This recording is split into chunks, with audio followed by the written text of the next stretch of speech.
Live mula sa GMA Network Center. Ito ang 24 Oras. Kabi-kabila pa rin po ang pinsala ng masungit pa ring panahon mula landslide sa Rizal at kabi-kabilang pagbaha sa Luzon hanggang sa bumigay na tulay sa Pampanga at ipinasarang tulay naman sa Esitex. Tutukan po lahat ng yan live. Magandang gabi po Luzon, Visayas at Mindanao. Sa gitna ng malakas na pag-ulan, gumuho ang pader sa isang construction site sa Antipolo, Rizal na ikinasawi ng isa. Natagpuan siya habang yakap-yakap ang alagang aso na binalikan umano sa gitna ng trahedya. Mahigit 20 pamilya rin ang nawalan ng tirahan at nananatili muna sa covered court ng barangay.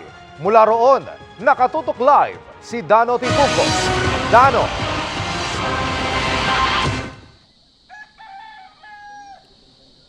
Vicky Pia Emil, isa ang nasawi habang 22 pamilya ang nawalan ng tirahan matapos gumuho ang isang pader ng construction site dito sa Barangay Santa Cruz, Antipolo, kagabi.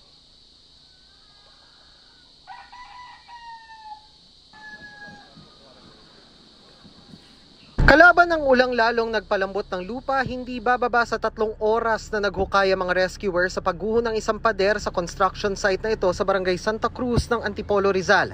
Bandang alas 7 kagabi raw nang may marinig na pagsabog sa lugar na simula na pala ng pagguho ng isang bahagi ng pader.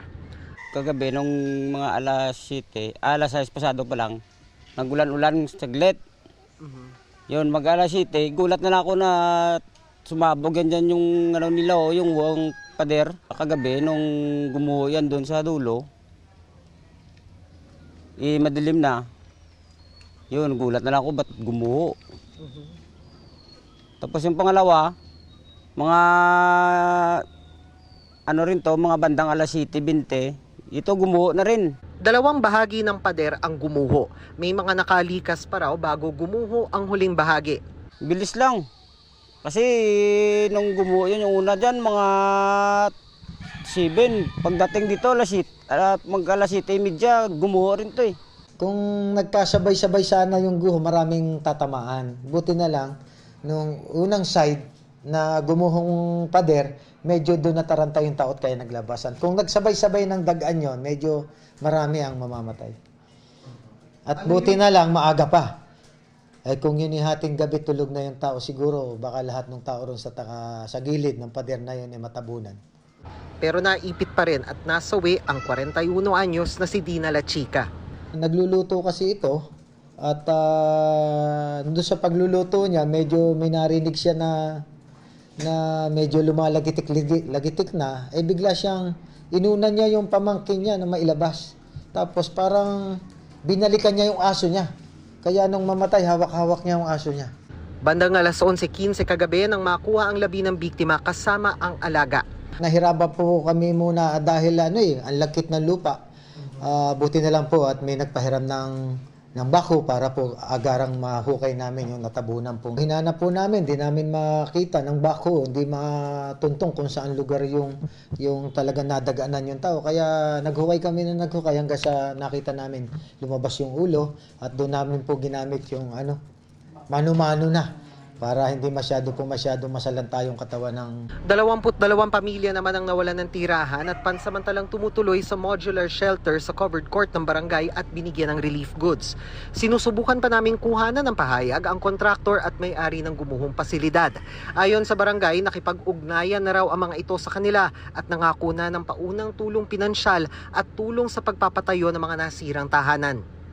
Matagal na itong pinaplano dahil gagawin na pong subdivision yung kinatatayuan na yung area ngayon.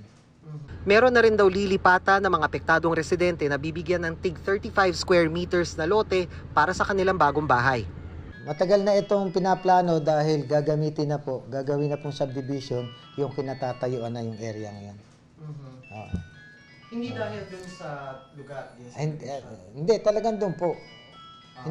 Talagang gagamitin na yung area. Private po kasi gagawin subdivision po ata. Kaya sila inihanap na ng isang lugar para doon sila iipunin. Iimbestigahan po natin. Makipag-coordinate kami kay Kapitan para doon sa mga nangyari sa site. So sa ngayon, kailangan natin makita ano talaga yung naging epekto. Katuwang naman kami ng provincial engineering sa pag-imbestiga para at least makapagbigay kami kung ano man ng suhestyon o na pwedeng magawa ng ating pamahalaan.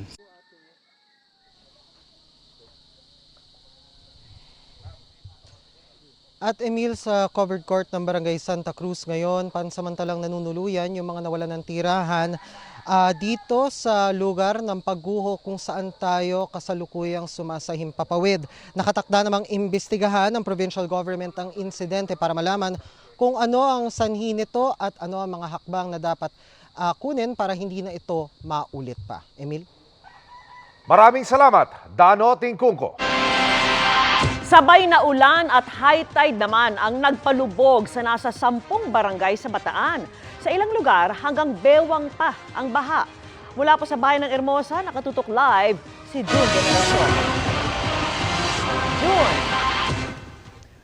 Vicky, hindi man ganun kataasan na perwisyo pa rin ang baha ang 10 barangay dito sa Hermosa, Bataan. Sinuspindi ang pasok sa mga opisina ng gobyerno dito dahil sa malakas na ulan at pagbaha.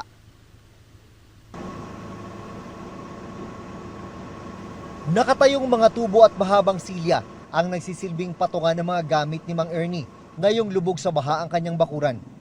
Ilan lamang ito sa diskarting kanyang natutunan sa higit 5 dekada niyang paninirahan sa Barangay Daungan, isa sa mga bahaing lugar sa bayan ng Hermosa, Bataan.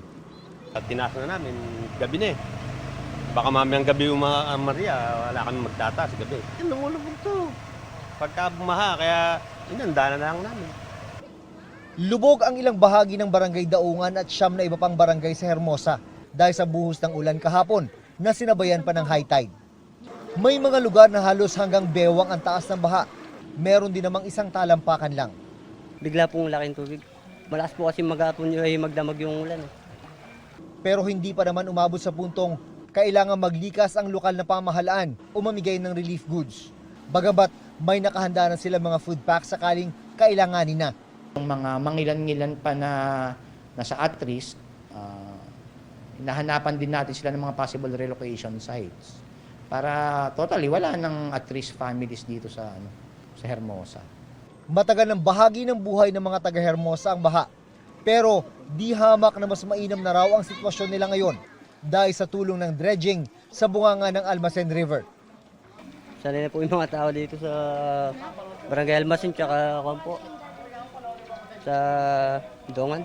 Dati talaga mas mataas. Opo sir, nagpastawa pa dito. Ngayon nakaganda na kasing ilog ng Almacen, inukay na.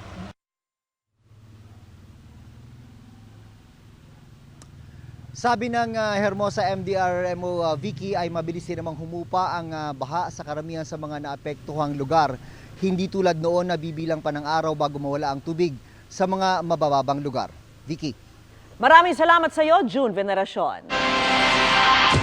Sa Zambales naman, kinailangan i-rescue ang 8 guro sa isang rumaragasang ilog. Nakatutok si Sandra Ginaldo. Sa unang tingin na akalaing kuha ito sa maalong dagat. Pero nang mag-zoom in ang kamera, ilang kalalakihan ang makikitang nakakapit sa kalabaw para hindi tangayin ang rumaragasang agos sa ilog na nahaluan ng lahar mula sa Mount Pinatubo.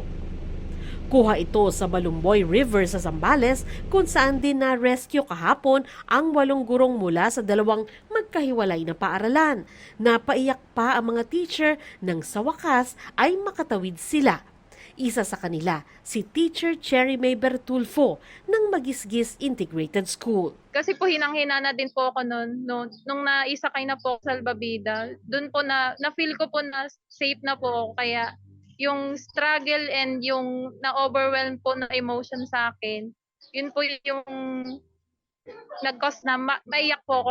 Paliwanag ni Teacher Cherry May, 1 linggo silang stay-in sa kabundukan kung nasaan ang Burgos Elementary School at Magisgis Integrated School. Bumababa sila sa kanilang pamilya tuwing Biyernes bago bumalik sa bundok pag Lunes. Kailangan na po kasi namin bumaba at makukulangan na din po kami ng supply ng pagkain at syempre po yung mga other needs po namin. Paliwanag ng Botolan MDRRMO, Lubhang mapanganib ang ilang ilog sa Lahar area tuwing tag-ulan, kaya panawagan nila Yung Lahar area, pag ganitong tag-ulan, malakas yung tubig, malakas yung agos, napakadelikado ho nun. Sa bayan ng Candelaria naman, hindi pa madaanan hanggang kanina ang detour road ng ginagawang tulay dahil nalubog sa tubig. May alternatibong daan naman na ibinigay ang Candelaria MDRRMO. Para sa GMA Integrated News, Sandra Aguinaldo, Nakatutok, 24 Oras. 2 tulay naman ang winasak ng rumaragasaring ilog sa Florida Blanca, Pampanga. Sa bayan ng Macabebe naman, 300 pamilya na ang apektado ng baha. At nakatutok doon live si Jasmine Gabriel Galban ng GMA Regional TV, 1 North Central Luzon. Jasmine. Emil, 1 linggo ng problema ang baha sa iba't ibang bayan dito yan sa probinsya ng Pampanga maghapon na nakaranas ng pag-ulan. Samantala dahil pa rin sa tuloy-tuloy na pag-ulan, binaha ng ilang bayan sa probinsya naman ng Pangasinan.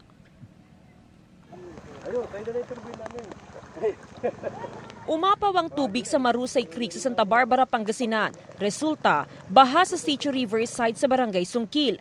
Umabot sa 20 kabahayan ang binaha. Sa bayan naman ng Kalasyaw, pinasok na ng tubig ang ilang bahay sa tabing ilog dahil sa pag-ulan. Pati ilang pigiri, binaha, kaya kinailangang ilikas sa mga alagang baboy. Kasi po malulunod na po sila sa tubig. Dahil sa baha. Kung tumitigil ang ulan, baka hanggang abutin na doon sa kalsada. Maging ang Dagupan City, hindi nakaligtas sa bahang dala ng tuloy-tuloy na pag-ulan na pinapalala pa ng high tide. Yung on and off or light rains lang ang nararanasan natin dito sa Dagupan. But ang magiging problema natin is yung kapundukan natin naman pag malakas ang ulan doon. Siyempre automatic, ang magiging catch station is itong si Pantal Sinukala and then endpoint is Dagupan. Apektado ang ilang estudyante sa nararanasang baha. Katulad po nito, kailangan pa po namin mag-dry bike para makatawid lang sa maikling imbis na bangkain na napupunta pa sa dry bike. Sinamantala naman ng ilang padjak driver ang baha para kumita. Kumikita kami pag tuwing balang, pag wala naman, hindi. Sa Pampanga naman, pahirapan ang pagdaan ng mga sasakyan sa bahaging ito ng barangay Kaduang Tete sa bayan ng Macabebe. Lampas tuhod ang baha sa lugar at patuloy pang tumataas ang antas. Bukod sa kalsada, pinasok na rin ng baha ang ilang kabahayan dito sa bayan ng Macabebe, Pampanga. Aabot sa 300 families ang apektado. Mahirap din po, ma'am, dahil sa dinadaanan po namin. Tsaka yung hanap buhay po uminto dahil sa ulan. Wala pong maigahan, ma'am. Taon-taon kasi dito, ang lubog dito sa amin. Sanay na kami sa lubog, taon-taon talaga lumulubog. Hanggang saan po ang baha doon sa inyong bahay? Yung bahay ko, hindi na lumulubog yung loob ng bahay. Yung sa labas, bago makarating ng tuhod. Dahil naman sa malakas na buhos ng ulan at pagtaas ng antas ng tubig sa ilog, nasira ang 2 alternate bridge sa Florida Blanca. Kabilang dito ang tulay sa Barangay Fortuna at Mabical Valdez. Ginagawa po ng Municipality of Florida Blanca, patuloy po silang naipag-coordinate sa DPWH para tutukan po at ayusin yung mga daan sa mga alternate roads. Nalubog din sa baha ang ilang bahay sa Lubaw, Pampanga. Sa ilang barangay, abot hita ang tubig. Bukod sa malakas na pag-ulan, barado rin daw ang mga kanal, kaya mabilis na tumaas ang tubig. Sa datos ng Pampanga PDRRMO, aabot sa 31 barangay apektado ng baha. Emil, sa ngayon, tuloy-tuloy ang mahigpit na monitoring ng provincial government. Ganon din ang iba't ibang LGUs sa Pampanga River. Samantala, as of 6 p.m. ay umabot na sa 26 families katumbas ng 104 na individuals ang nasa mga evacuation center. Yan muna ang latest mula dito sa probinsya ng Pampanga. Balik sa iyo, Emil. Maraming salamat, Jasmine Gabriel Galban ng GMA Regional TV, 1 North Central Luzon. Sa ikalawang sunod na linggo, may big time na taas presyo muli ang krudo. 2 piso at 10 sentimo yan kada litro sa diesel, piso at 70 sentimo naman ang itataas ng gasolina. Ang kerosene magtataas din ng piso at 80 sentimo kada litro. Pansamantalang isinara ang isang tulay sa SCTEX para malaman kung pinahina ng bagyong Dodong. May inilabas namang mga alternatibong ruta para sa mga sukin yan. At nakatutok live si Mark Salazar. Mark! Vicky, simula pa kahapon, alas 3:30 ng hapon ay sarado na nga itong Pasig Potrero Bridge sa kahabaan nga ng SCTEX para magbigay daan dun sa tinatawag nilang safety inspection. Matapos na itong bridge na ito ay ragasain ng tubig baha na may kasamang lahar, dala nga nitong bagyong Dodong. Mga motoristang galing Subic, Florida Blanca at Porac sa Pampanga na suki ng SCTEX ang apektado ng pagsasara ng Pasig Potrero Bridge. Kaya bahagyang humaba ang pila palabas ng Porac Toll Gate ng SCTEX kanina dahil sa mga motoristang paluwas ng Maynila na babaybay sa alternate route para makarating ng San Fernando entry ng NLEX. Pag-exit nila kasi sa Porac, dire-diretso na sila sa Santa Rita Road hanggang matumbok ang Jose Abad Santos Avenue o Jasa. Ito yung dating Gapan Olongapo Road, pa San Fernando entry southbound ng NLEX, paluwas ng Maynila. Ayon sa Porac MDRRMO, sabay nilang minomonitor ang lagay ng panahon at ang epekto ng pagsasara ng Pasig Potrero Bridge ng SCTEX sa lagay ng trapiko sa kanilang bayan. Samantala, kung galing ka naman ng Florida Blanca exit, diretso ka ng Florida Blanca Road to Jasa hanggang San Fernando NLEX paluwas. Kung galing kang Subic, sa Dinalupihan pa lang exit ka na at baybayin mo ang Jasa hanggang San Fernando entry ng NLEX. Sa mga alternate routes na ito, sa Jose Abad Santos Avenue mo asahan ang pagbigat ng trapiko dahil sa imbudo ng pinagsama-samang regular motorist ng highway na ito at yung mga nag-divert galing sa SCTEX. Dati nang nasira ang Pasig Potrero Bridge noong taong 2013.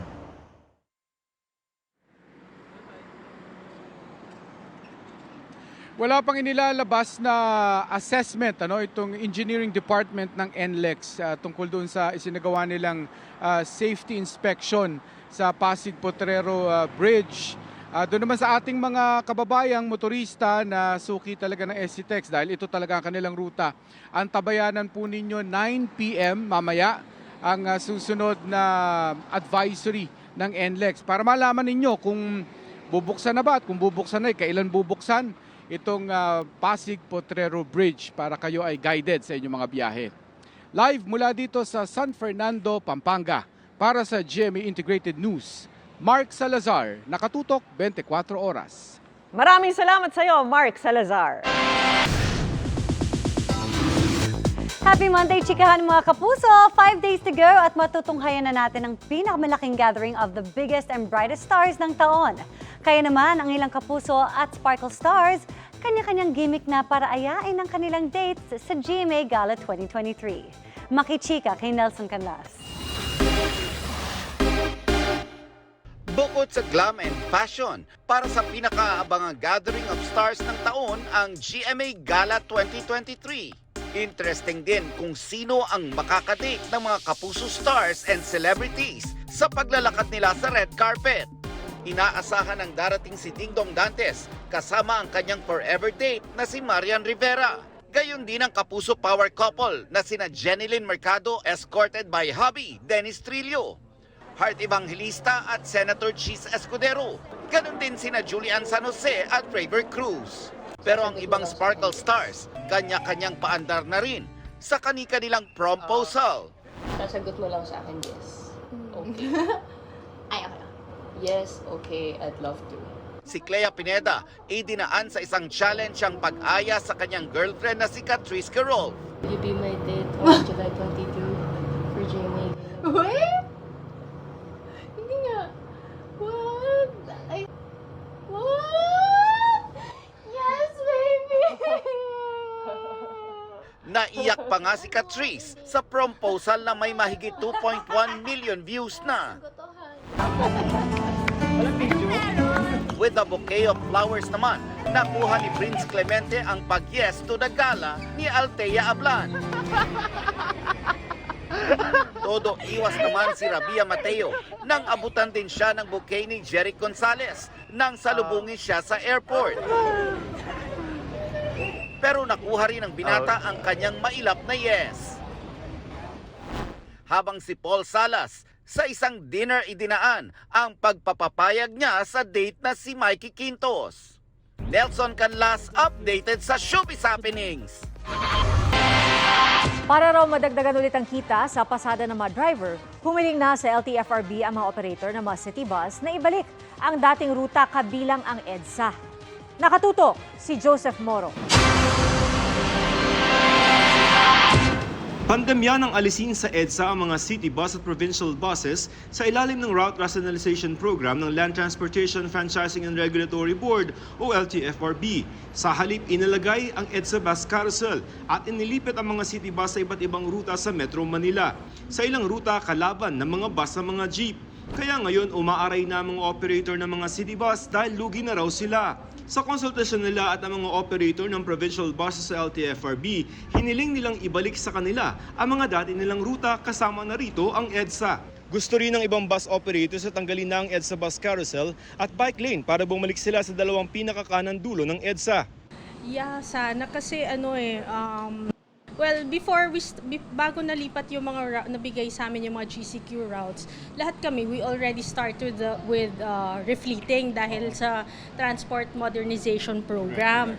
So, in-acquire namin yung mga buses na yon, malalaki yung mga loans namin, tapos biglang naiba yung routes. Mula sa lampas 3,000 city buses sa EDSA noon, nasa lampas 500 na lamang daw yan ngayon at limitado lamang sa bus carousel. Di na siguro sir, pa-traffic na. Pwede naman po. Mahirap na rin magsasakay ngayon eh. Katulad niyan, nag-aagawan na rin sa laging pila. Batid daw ng mga city bus operator na posible magdulot ng traffic kung ibabalik sila sa EDSA. Pero nagpapasaklolo sila lalo't lubog na raw sa utang ang marami sa kanila. We're asking the government if we could come up with a win-win solution kung paano kami makabalik with this and balance natin yung hindi masyado makakos ng traffic. Ayon sa LTFRB, hindi nito inaalis ang posibilidad na ibalik ulit sa EDSA ang mga city bus. Pag hindi yan kumikita, it now becomes a dying industry. So it is the duty of LTFRB to protect the industry. We may not totally open EDSA for them, but we may have probably an additional lane for them. Tungkol naman sa 3 araw na tigil pasada sa susunod na linggo, may inihanda na raw ng mga rescue bus para sa libreng sakay. Inulit ng LTFRB ang mabalang pwedeng tanggalan o suspindihin ang prangkisa ng mga lalahok. May babantayan rin daw sila mga lugar sa Lunes. Na palagi yung source of irritation, yan yung mga area na may mga nambabato, naglalagay ng spike sa daan, or they tend to harass the drivers. Para sa GMA Integrated News, Joseph Morong, nakatutok 24 oras.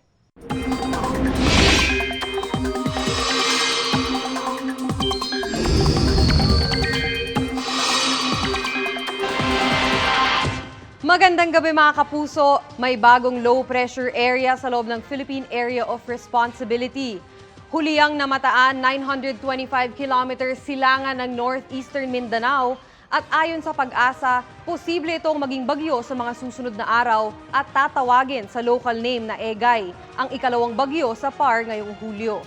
Sa ngayon, posible itong lumapit sa Visayas pero patuloy nating iyang imomonitor. Patuloy naman ang pag-iral ng habagat na pinalalakas pa rin ng bagyong Dodong na nasa labas na ng PAR.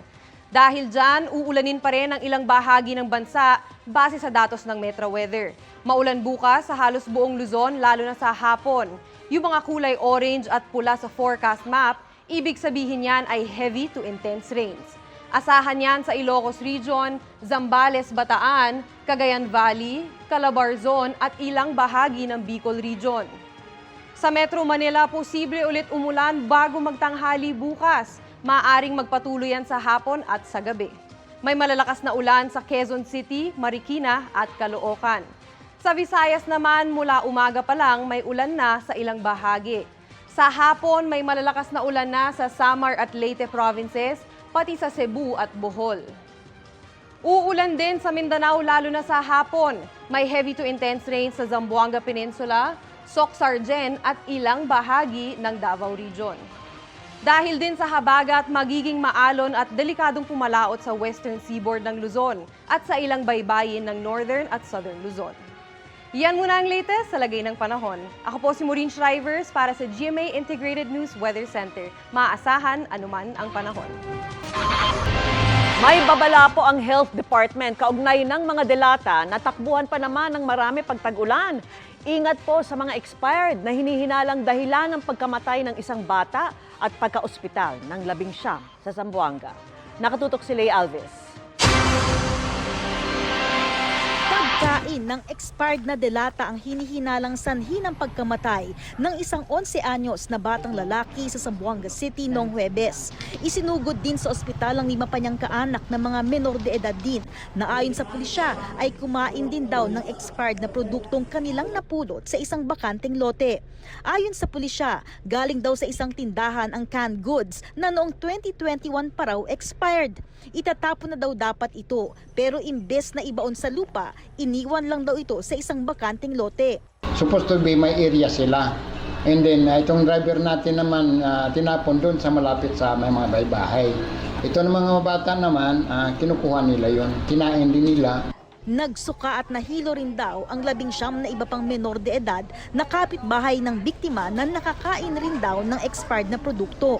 Sabi ng Department of Health, may tamang paraan ng pagdidispose ng expired food products tulad ng mga delata na dapat sundin ng manufacturers at mga tindahan para di ito pag-interesan pa ng iba. Kumakala pa raw sila ng karagdagang impormasyon kaugnay sa insidente. Alam nyo, pag ganun po yung food poisoning, pangkaraniwan pag nakita nyo nakaumbok yung lata, ang pinagsususpetsahan namin ay botulism. Ayon sa US Centers for Disease Control and Prevention, ang botulism ay isang seryosong sakit, sanhi ng toxin mula sa isang uri ng bakterya na umaatake sa nervous system at nagdudulot ng hirap sa paghinga, muscle paralysis at maging pagkamatay. Paalala ng DOH sa publiko, ugaliing tingnan ng expiry date ng mga bibilhin o kakainin. Suriin din kung nakaumbok na ang lata, senyales na kontaminado na ito. Kung bagsak presyo ang delata sa mga pamilihan, tingnan kung malapit na ang expiry nito. Akala nila safe pa. Kasi ang gagawin nila, bubuksan yon, titikman, aamuyin. Hindi po ganun ang ginagawa. Titingnan nyo po yung petsa. Kinolekta na ng Zamboanga City Health Office ang mga delata para masuri. Para sa GMA Integrated News, Lay Alves, nakatutok 24 oras. Eksaktong 1 linggo na lang bago ilahad sa Batasang Pambansa ng Pangulo ang ikalawa niyang State of the Nation Address o SONA. At kabilang sa inaabangan ay ang ulat at plano niya kontra katiwalian. Tutukan natin ang mahakbang ng pamahalaan sa problemang yan sa special report ni Mariz Zumay.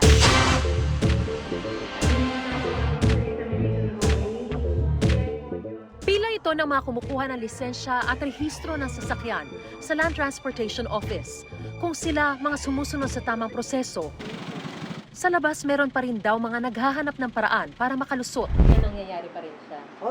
Ayon yan mismo sa isang aminadong fixer na pumayag magpa-interview sa amin. Kung package deal na, wala nang exam, kami nang bahala sa exam mo, kami na rin bahala sa driving test mo. Kasi sa 4 wheels, sumabot ng mga 5.5. ORCR lang po yun, ha? Mahal ang bayad dahil may kakonsyaba sa loob na kasama sa porsyentuhan. Kaya ang dapat 1,000 piso lang na babayaran sa legal na paraan, na daragdagan ng hanggang 3,000 piso. Pero may ilan na handa raw itong lunukin. Kaysa ubusin ko yung oras ko sa LTO nang nakapila ako. So, hanap kami ng paraan para mapabilis. Ilang ulit na humingi ng pahayagan GMA Integrated News tungkol sa issue ng fixer sa ahensya, pero tumanggi silang magpaunlak ng panayam. Talang pixel dito sa opisina mo. Ano nangyayari dito? Labas naman po yun. Ay! Gayunman, dati na rin silang nagsagawa ng mga crackdown laban sa mga fixer. Alam ni Pangulong Marcos ang problema ng korupsyon sa gobyerno at sabi niya noon, wala raw itong lugar sa kanyang administrasyon. Corruption, kalimutan na lang natin yung nakaraan. Hindi ako namamahala noon. Ngayon ako na namamahala. So wala nang ganyan. At kung meron pang ganyan, habul-habulin talaga namin kayo. Sa huling Corruption Perception Index ng Transparency International na inilabas noong 2023, nasa ika-116 ngayon ang Pilipinas mula sa 117. Pero dismayado ang ilang eksperto dahil ang kauna-unahang inilabas na executive order ng Pangulo pagkaupo sa pwesto ay ang pagbuwag sa Presidential Anti-Corruption Commission o PACC. Dahilan ng palasyo noon, ginagawa naman daw ng ibang ahensya tulad ng Ombudsman ang tungkulin ng PACC. Parang hindi siya kaaya-aya. Kasi kung it's your first executive order, bakit parang ayaw mo, i-abolish mo kagad yung Presidential Commission Against Corruption? Ibig mo bang sabihin talagang hindi mo na tututukan ang korupsyon sa gobyerno? Sa kaniyang kampanya sa pagkapangulo, isa rin sa mga pangako noon ni Pangulong Marcos, palalakasin ang Presidential Commission on Good Government. Pero ayon sa PCGG, hindi pa ito naisa sa katuparan. Because we are dependent on the assignment from the Office of the President. If there is no assignment from the President or from the Secretary of Justice, the PCGG does not have the power and the jurisdiction to perform its mandate. That is the limitation. The anti-corruption agency should have that power of freezing assets similar to the asset preservation order of the AMLAC or the effects of a sequestration order during the earlier times of the PCGG. Sinusubukan pa naming kunin ang panig ng palasyo ukol dito. Pero sa ngayon, may mga panukalang batas nang nakahain para sa pagbubuwag ng PCGG. Sa ilalim ng Administrasyong Marcos, naging issue rin ang aligasyon ng katiwalian sa Bureau of Immigration. Ang smuggling at hoarding di umano ng mga sibuyas at iba pang agricultural product na nagdulot ng labis na pagtaas ng mga presyo nito. Pati na ang issue ng umano'y drug recycling ng PNP. Ang tanong, masusolusyonan pa ba ang problema sa korupsyon? Sa kaniyang pagsalang noon sa Kongreso, minsan ang sinabi ni Ombudsman Samuel Martires, mahihirapang mawala ang korupsyon kapag hindi nagbago ang lahat. I think it will take us a lifetime to fight corruption unless and until we change our values. No matter how big the organization of the Ombudsman is, we cannot fight, we cannot prevent graft and corruption because it is already endemic in our society. Everyone wants to be rich. In 1, 2, 3. Sabi dati ni Pangulong Marcos, kasama sa hakbang para labanan ang korupsyon ay ang pag-digitize sa mga proseso sa pamahalaan. When you do not have to talk to a person at all, for the entire process, wala kang kausap na tao, there's no discretion that's being exercised at any point. So that way, it simplifies the process. We should not allow them to continue to suffer through this antiquated, corrupt, and inefficient system. Sa nalalapit na pangalawang State of the Nation address ni Pangulong Marcos, sana raw ay banggitin na niya ang usaping ito at magbigay ng direktiba kung paano ito lalabanan. Pero ayon na rin sa mga eksperto, hindi lang ito laban ng Pangulo o ng pamahalaan, kundi ng buong sambayanan. At kung babaguhin natin ang ating mga pamamaraan, ang korupsyon ay isang yerang kaya nating mapagtagumpayan. Dapat kasi sincero na at saka firm and committed drive against corruption ang makita natin sa Pangulo. Para nga yung ibang sektor ng ating society gumalaw din. Para sa GMA Integrated News, Mariz Umali nakatutok, 24 oras. At kabilang sa mga tatalakayin daw ni Pangulong Bongbong Marcos sa ikalawa niyang State of the Nation Address, ang progress ng mga inilatag niyang plano noong nakaraang taon. I would like to show that ito yung pinag-usapan natin last year. Ito na ngayon ang nagawa natin. Ito pa yung kulang na gagawin namin. Ito yung plano. We can see the difference now, not only in terms of how the systems work, how the government works. It is also in how we are now seen or judged in the international community. That's equally important. Tinatapos pa raw sa ngayon ng Pangulo ang kanyang speech para sa susunod na Lunes. Ang mga opisyal naman ng Kongreso at Malacanang Nag-walkthrough na po sa Kamara mula sa pagdating hanggang sa talumpati at pag-alis ng Pangulo roon. 23 senador naman ang nagkumpirma ng dadalo sa SONA. Simula Huwebes naman ay ila-lockdown na ang Kamara. Essential personnel na lang ang papayagang makapasok. Binaharin po ang Kalumpit, Bulacan kaya may mga lumikas. At bukod sa masungit na panahon, nagpakawala rin ng tubig mula Bustos Dam. At nakatutok live, si Rafi Tima. Rafi? Pia, kung gaano kabilis tumaas yung baha rito kanina, ay ganun din naman kabilis itong bumaba. Kanina hanggang tuhod daw yung taas ng baha dito sa kalsadang ito. Pero ngayon ay malaki na yung ibinaba. Kaya naman pwede na itong daanan ng mga sasakyan. Gayunpaman, dahil sa taas ng baha rito kanina, 10 pamilya pa rin ang kinailangang lumikas. Sa drone video ito, makikita ang lawak ng baha sa barangay Maysulaw at sa iba pang mabababang barangay sa bayan. Ang isang pangunahing kalsada ng barangay, mistulan ng ilog. Ang paligid ng mga kabahayan nagmukhang malawak na lawa. Tanghali raw nang biglang tumaas ang tubig. Ang alam po namin, high tide lang po. Tapos nung kanina po, pataas na. Kaya yung iba po, nabigla rin doon sa pagtaas ng tubig.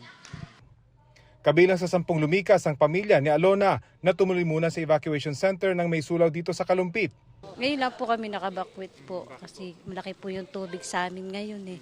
Mukhang lumalaki po yung tubig kaya pinalipat na namin po yung mga bata. Kasama ko po yung aking biyenan kaya dito muna po sila mag-stay. Ayon sa kapitan ng barangay, inasahan na raw nila ang pagtaas ng tubig. Kaya kagabi pa, naghanda na sila at nagbukas ng evacuation center. Yung epekto ng habagat and then kasabay ng high tide, no? Which is 4.5 feet ngayong araw na to.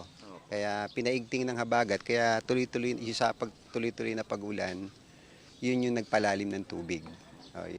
Posible na kapag pataas ng baha sa Kalumpit ang pagpapakawala ng tubig mula sa Bustos Dam. Biyernes pa raw sila nagsimulang magpakawala ng tubig. Una nang pinag-ingat ang mga residenteng nakatira malapit sa Angat River dahil sa epekto ng pagpapakawala ng tubig.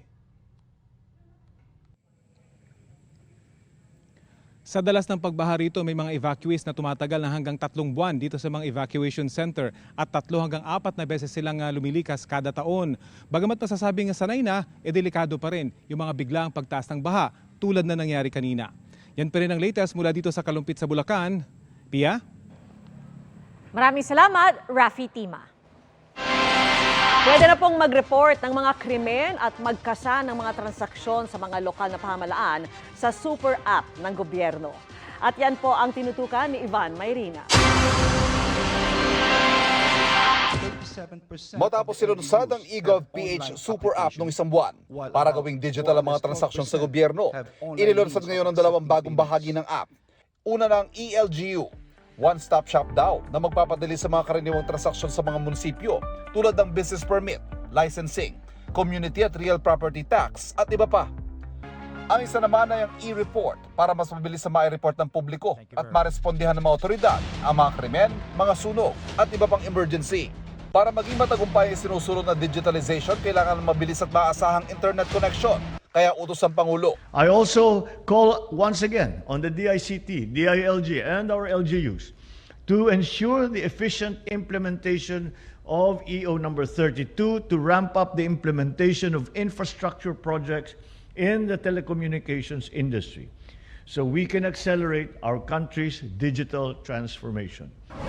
Nitong weekend, ililunsad naman ng Malacanang ang bagong Pilipinas na siya raw magiging brand o tatak ng pamumuno ng Administrasyong Marcos. Kaakibat nito ang bagong logo na pinalalagay ng Malacanang sa lahat ng instrumentong may kinalaman sa mahalagang programa ng gobyerno. Paglilinaw ng Presidential Communications Office, hindi raw ito ginasusan at ang Presidential Communications Office ang nagdisenyo at lumikha ng logo. Pabor dito si Senador Joel Villanueva at Chis Escudero dahil nagtatakda daw ito ng malinaw na direksyon at layunin na nais makamit. Binatikos naman ni Senadora Risa Ontiveros ang rebranding. Ano raw ba ang bago kung nananatilian niyang mataas sa mga bilihin, walang sapat na pagtaas ang sahod at nananatili pa rin ang agricultural smuggling sa kabila ng pamumuno ng Pangulo sa Department of Agriculture. Hinihingi pa namin ng reaksyon ng palasyo sa pahayag ni Ontiveros. Samantala, 1 linggo bagong State of the Nation address ng Pangulo, Dumalo siya sa briefing at site inspection ng multi-specialty hospital sa Clark, Pampanga. Ang pagtatayo sa mga rehiyon ng mga ospital na tulad ng Lung at Heart Center ang isa sa mga ipinangako niya nung kanyang unang SONA. Pinangunahan din niya ang pamamahagi ng ayudang pangkabuhayan ng DOLE at DSWD sa Pampanga. Para sa GMA Integrated News, Ivan Mayrina, nakatutok, 24 oras. Chika in a minute! Mabilis na chikahan tayo para updated sa showbiz happenings. What's up, Madlang people? Certified trending at pinusuan ng live performance ni Age's Limitless star Julian San Jose sa noontime show na It's Showtime kanina. Mainit na winelcome ng It's Showtime family ang Madlang People si Julie na nag-promote din ng movie nila ni River Cruz na The Cheating Game. Mapapanood na yan sa big screen next week, July 26. Nagbahagi ng inspirasyon si sparkle artist Shuvia Estrata tungkol sa kanyang personal advocacy ng pangangalaga sa kalikasan sa isang event. Hinihikayat niya na ang lahat na pangalagaan ang kalikasan in their own ways tulad ng pagre-reuse, reduce at recycle. It's officially the start of another chapter for sparkle artist Althea Ablan. Kasama si Althea sa proud batch 2023 senior high school graduates. Congratulations, Althea! Samantala, angat na angat ang Pinoy Pride sa P-Pop Convention 2023. At isa sa mga inabangan ang SB19. Ang members, kanya-kanyang paandar para sa mga 18. Makichika kay Aubrey Carampel.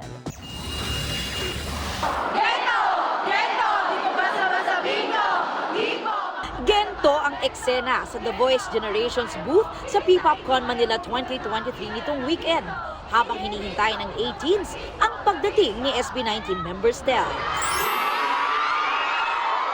Malakas na hiyawan ng fans din ang sinalubong nila sa The Voice Generations coach na very excited na raw sa pagpapalabas ng kauna-unahang edition ng The Voice Generations Philippines sa August 27. Napakalaking blessing po nito para sa akin and super excited na rin po ako. Thankful po ako sa fans, of course, sa 18 and sa lahat ng sumusuporta po sa akin para sa show na to. Kanya-kanya ring paandar ang fans ng mga mensahe para mapansin ni Coach Stel na nagpa-unlock ding makipag-selfie sa fans. For all the P-pop fans na nandito ngayon, sobrang nakakatuwa lang kasi ngayon nakikita na natin yung usbong ng P-pop. And hindi lang sa Pilipinas, pati na rin sa ibang bansa, naririnig na yung P-pop. And seeing this fans na talagang nagtitipon-tipon, hindi lang para sa P-popcon, kundi para na rin suportahan yung mga artist na nandito.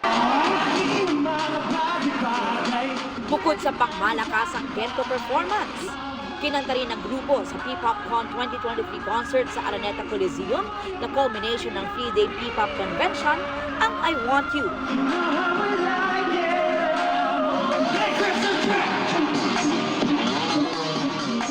At Dream Zone mula sa kanilang pagtatag album. May solo performances din sina Josh Cullen at Ken aka Felip. Powerful performances din ang ibinigay ng iba pang P-pop groups kabilang ang BINI, BGYO, G22, Kaya, First One, at MNL48. Aubrey Carampel, updated sa showbiz happenings. At yan ang mga boy naman akong chika this Monday night. Ako po si Iya Arellano. Emil? At yan ang mga balita ngayong Lunes. Ako po si Vicky Morales. Ako po si Emil Sumangil. At ako po si Pia Arcangel. Buong puso para sa Pilipino. Ito po ang GMA. Walang kinikilingan, walang pinoprotektahan. Walang kasinungalingan, serbisyong totoo lamang. At dahil hindi natutulog ang balita, Nakatutok kami 24 oras. Good news mga kapuso! Maaari niyong mapanood ang 24 oras at iba pa naming mga newscast sa aming YouTube channel. I-click lang ang subscribe button na lalabas sa screen.